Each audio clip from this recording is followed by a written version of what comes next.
নমস্কার বন্ধুরা, শুভ সকাল। আশা করি আপনারা সবাই ভালো আছো, সুস্থ আছো।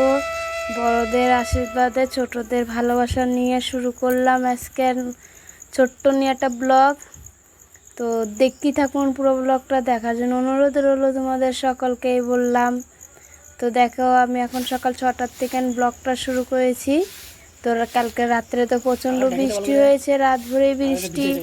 বৃষ্টিতে আর ভালো লাগে না, কয়দিন ধরেই বৃষ্টি হচ্ছে। তোমার আঁকাটা একটু এইটা লাগাতে একটু সাইড করে দিয়েছিলাম, তো সেজন্য আঁকাটা একটু ভিজে গেছে, তো ভালো করে ঢেকে দিলাম আবার। তো আমি এখন দুয়ারটা ঝাড় দিয়ে দিচ্ছি, সকাল 6টা বাজে এখন। তো দুয়ারটা ঝাড় দেওয়ার পরে একটু হাত ঝাঁটাটা ভালো করে জল দিয়ে ধুয়ে হাত মুখ ধুয়ে তো ছাদে চলে এসেছি।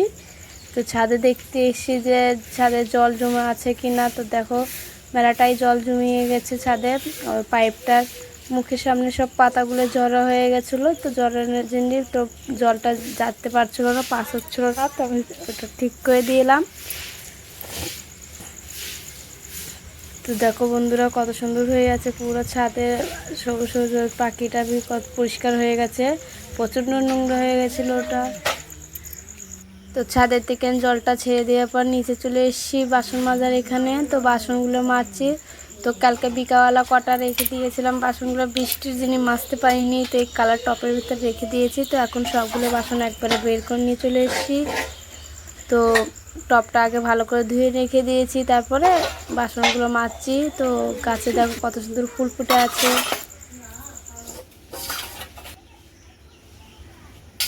এখন গাছের ফুলগুলো কত সুন্দর হয়ে ফুটেছে রাত সকালবেলা। তো এদিকে আমি বাসনগুলো তোমাদের সাথে গল্প করতে করতে বাসন কটা মাজা হয়ে গেছে। তো এখন জল দিয়ে ধুয়ে নেবো ভালো করে। ধোয়ার পরে ব্রাশটা করে নিয়েছি আগেই। তো ছাদে ঘুরছিলাম আর ব্রাশটা করছিলাম। তো সবারই হাত মুখ ধোয়া হয়ে গেছে, আমারই শুধু বাকি আছে। তো আমি হাত মুখটা ধুয়ে মাথাটা আঁচড়ে মেচড়ে নিয়ে তারপর চাটা চাপিয়ে দেবো, চাটা খাবো। সবাই বাড়িতে আছে আজকে। তো আজকে তো শনিবার, সেজন্য নিরামিষ রান্না হবে। তো দেখো, তোমার দাদাভাই একটু সাইকেলটা খারাপ হয়ে গেছিলো, তো একটু সাইকেলটা ঠিক করতে যাচ্ছে এখন। তো চাটা খাওয়া দাওয়ার পর আমি বিয়ে নিয়ে বসে পড়েছি। ভালো লাগলে অবশ্যই কমেন্টে জানাবেন, সাবস্ক্রাইবটা করে দেবেন, প্লিজ একটা লাইক দিবেন। তো এদিকে ছেলেপিলেরা সব খেলা করছিল, চন্দ্রা আর শুভঙ্কর বসে বসে খেলা করছে। তো আমি এদিকে বিড়ি কটা গুজিয়ে নিচ্ছি। তো এই কাজটাই আমাদের। তো আজকে মেলা দিন পরে, 15 দিন পরে মেলাটা কষ্ট করে বিড়িটা বেঁধেছিলাম বলে আজকে সাপটা পেয়েছি। তো মেলা খুশি লাগছে সাপটাটা পেয়ে। লাগে মনে আর কটা বিড়ি বেশি করে দিলি কালে আর কটা সাপটাটা একটু বেশি পাতাম। তো যেই দিনকে সাপটাটা পাই খুব খুশি লাগে, আনন্দ লাগে। তো দেখো এদিকে শুভঙ্কর আর চন্দ্রা মিষ্টিটা খাচ্ছে, ওর দাদু নিয়ে এসে দিয়েছিল। তো চন্দ্রাকে বলছি বারে বারে এদিকে এসে বসো, চন্দ্রা ভাবছে মানে ওর লাড্ডুটা খেয়ে নেবো বলে ওই এদিকে আসছেই না, ওই কোণার দিকে বসে বসে খাচ্ছে। তো রাস্তায় দেখেন কত সুন্দর হয়ে আছে বৃষ্টিতে, পুরো ফাঁকা ফাঁকা। নালে আজকে তো বৃষ্টির জন্য কোনো সবজিওয়ালারাও আসতে পারেনি।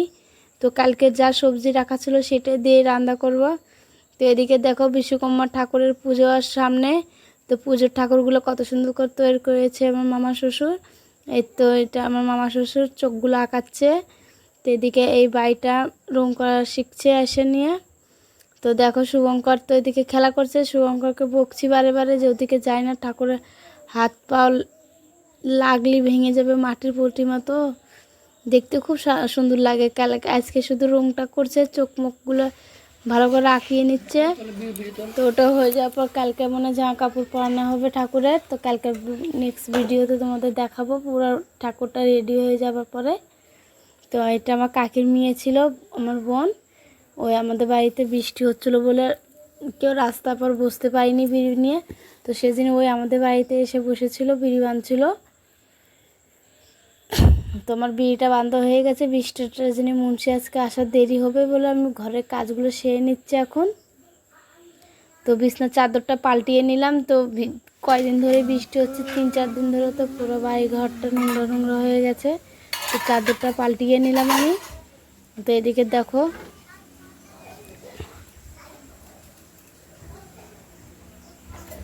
তো এদিকে তো পেঁপে গাছগুলো প্রায় পেঁপেটা বড় হয়ে যাচ্ছে, আমার খাবার মতন হয়ে গেছে প্রায় পেঁপেগুলো।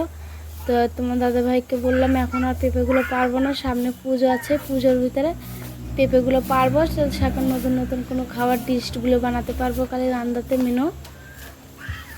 তো আমি ঘরগুলো ভালো করে ঝাড় দিয়ে নিচ্ছি। এই সকাল থেকে যে কতবার করে ঘরটা ঝাড় দিতে হয় কিছু আর বলা যাবে না, যতক্ষণ ছেলেপিলে বাড়ি থাকে।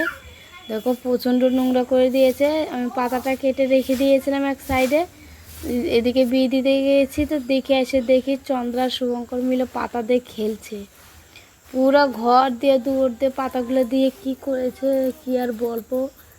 তো ফির ওদের একটু বকলাম, তো ওরা তো এক সাইডে যাই চুপচাপ বসে আছে। তো আমি সাথেক্ষণ এগুলো সব ভালো করে ঝাড় দিয়ে নিচ্ছি। তো এক চোটে বললাম কাল ফেলে দিয়েই আসি, নাহলে আবার নোংরা করে দেবে। তো আজকে ঝিঙে রেখেছিলাম, ঝিঙে শুভঙ্কর খুব ভালোবাসে ঝিঙে খাতে। তো একটা দাদাভাই এসেছিলো একটু আগেই, তো ওই দাদাভাইটার কাছ থেকে ঝিঙাটা রেখে দিয়েছে। আজকে তো সকালবেলা কোনো সবজিওয়ালা আসতে পারেনি, বৃষ্টির জন্য মাছওয়ালারাও আসেনি।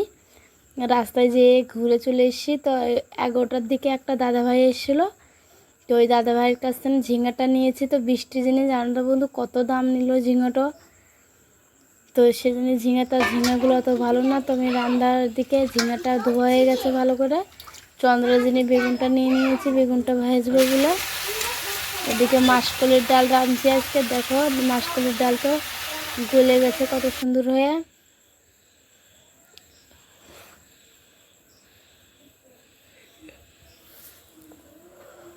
তো এখন বিড়িটা দিয়ে চলে এসেছি। তো দেখো কতটা খুশি হয়েছে আজকে, সত্যি বলছি বন্ধুরা খুব খুশি হয়েছি সপ্তাহটা পেয়ে। তো দুর্গাপূজার তার দুবার সপ্তাহটা পাবো, তারপর বাজারে যাব। তো তোমাদের বাজারের ব্লগটা আমি দেখাবো, সুন্দর সুন্দর জামা কাপড় কিনবো। আজকের ভিডিওটা এই পর্যন্তই। ভালো লাগলে অবশ্যই কমেন্টে জানাবেন, সাবস্ক্রাইবটা করে দেবেন, একটা প্লিজ লাইক দিবেন। পুরো ব্লগটা দেখার জন্য অনেক অনেক ধন্যবাদ। আবার চলে আসবো নতুন একটা ছোট্ট নিয়ে ব্লগ নিয়ে। ততক্ষণের জন্য আপনারা ভালো থাকেন, সুস্থ থাকেন। আপনাদের আশীর্বাদে আমরাও ভালো আছি, সুস্থ আছি। এইভাবেই আমার সাপোর্ট করে চলবে। তোমাদের ভালোবাসা খুবই ভালো লাগে আমাকে। তো টাটা। শুভঙ্কর মেলা দিন ধরে বলছিল ঝিঙে ভাজা খাবো, তো এই যে ঝিঙে ভাজা আর এই যে আলু ভাজা, এই দিকে ডাল আছে।